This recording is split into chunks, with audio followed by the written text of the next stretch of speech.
Hello guys, ये है मेरा घर।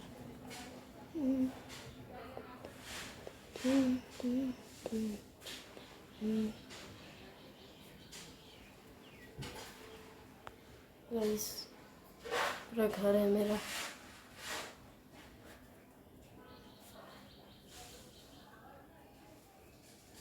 तो भाई इधर पर घर पूरा है। ये पूरा घर है मेरा। ये जो है हमारा गोदरेज है, ये हमारा बास्केट है, ये वाला।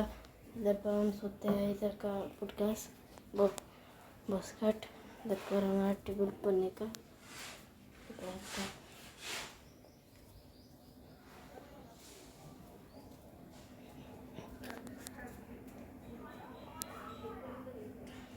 आज के लिए इतना ही। बाय। बहुत देवव्रत व्लॉग्स।